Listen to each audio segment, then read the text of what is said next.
বালি দি দিব আহিবি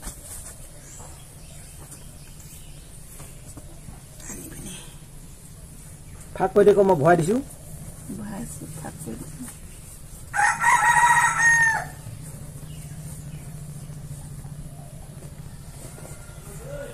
সোমাইছে নাই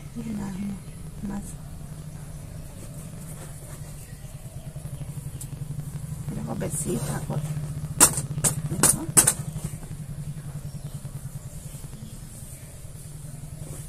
ফাকে দিয়ে সোমাই যাব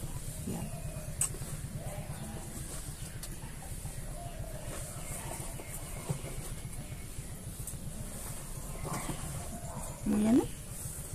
ফাকটো চবাই ল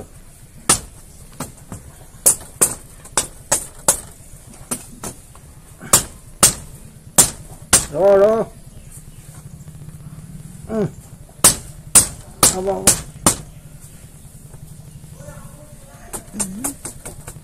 আৰু ফাইনেলি আজি মোৰ হাঁহৰ গঁৰালটো কমপ্লিট হৈ গ'ল আৰু এইপিনে দিছোঁ এখন দৰ্জা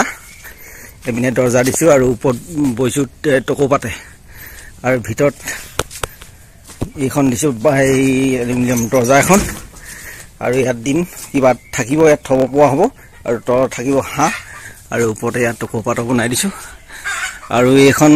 বেৰ বনাওঁতে বুধেশক আনিবলৈ দিছিলোঁ এইখন 200 টকা ল'লে 200 টকা বাঁহ এইখন 200 টকাৰ আৰু এইখন ৰমায়ন দিছিলে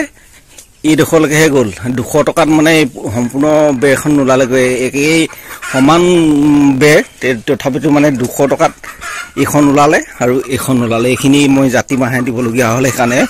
খৰচটো বহুত হৈ গ'ল এইখন মই বনাওঁতে ওপৰটো বনালোঁ এদিন লাগিলে ওপৰটোৱে খুঁটাকেইটা বনাওঁতে এদিন লাগিলে আৰু বেৰখিনি দিওঁতে আৰু কালিয়ে আজি 2 দিন লাগিলে এই 3 দিনত মোৰ এই ঘৰটো কমপ্লিট হৈ গ'ল এয়া তলত তামোলৰ চাং পাতি দিছোঁ এনেধৰণে এখন দৰ্জা আৰু মাৰি থ'ব পৰা হ'ব এনেধৰণে মাৰি পিনে থৈ দিব পৰা হ'ব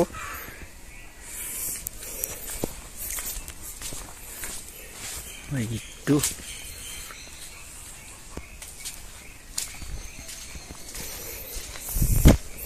আৰু ইয়াত কুকুৰা পুহিব পৰা হ'ব হাঁহো পুহিব পৰা হ'ব যিকোনো এটা পুহিব পৰা হ'ব আৰু সেইকাৰণে বনাই থৈছোঁ এতিয়া বৰ্তমান আমাৰ নাই হাঁহ আছে 2জনী এটা টকৌপাতৰ ঠাণ্ডা পাব হাঁহৰ গঁৰাল দেখোন নহ'লে গৰম হ'লে মানে অলপ বেমাৰটো বেছি হয় আৰু ইয়াতে কল এথোকা পৰিছে ইয়াত নতুনকৈ আৰু এইফালে বনালোঁ এখন কালি কুন্দুলি চাং এনে কুন্দুলি চাং ডাঙৰকৈ বনাইছিলে আগতে আছিলে কুন্দুলি আৰু চাংখন ভাগি গ'ল সেইকাৰণে কালি বনাই দিলোঁ ধুনীয়াকৈ কুন্দুলি চাংখন আৰু ডাঙৰকৈ বনাইছোঁ অলপ এবাৰ অলপ 50 টকা কেজিকৈ বিকি আছিলোঁ কুন্দুলি আৰু এইফালে গৰুকেইটা ইয়াতে এৰাল দি থোৱা আছে এই এৰাল নহয় বান্ধি থোৱা আছে আজি কামত লাগি থকাৰ কাৰণে গৰুকেইটাক দিবই পৰা নাই এতিয়া বৰ্তমান খেৰ কেইটামান দি ল'ব লাগিব ইয়াত আছে খেৰৰ ঘৰ সেইটো তাৰপৰা খেৰ কেইটামান আনি পিনে দি লৈছোঁ আৰু এইপিনে এয়া ঘাংৰা মাহ জেং দিছোঁ আৰু জেং আৰু এইপিনে আমাৰ পুখুৰীটো বৰ লেতেৰা হৈ আছে পানীটো যিহেতু বৰষুণ দি আছে ঘাংৰা মাহ আৰু চাহপাতো ছিঙিবলৈ হ'ল আৰু কালিলৈ চাহপাত ছিঙিম আৰু মই এতিয়া গৰুকেইটাক খেৰ অলপ দি লওঁ আৰু আজিলৈ ভিডিঅ'টো ইমানতে সামৰি দিলোঁ আৰু যদি ভাল লাগিলে ভিডিঅ'টো চাই তেনেহ'লে লাইক এটা কৰিব আৰু পৰৱৰ্তী এটা ভিডিঅ'ত লগ পোৱাৰ প্ৰতিশ্ৰুতিৰে আজিলৈ বিদায় ল'লোঁ বেলেগ গম উঠিছে ধন্যবাদ।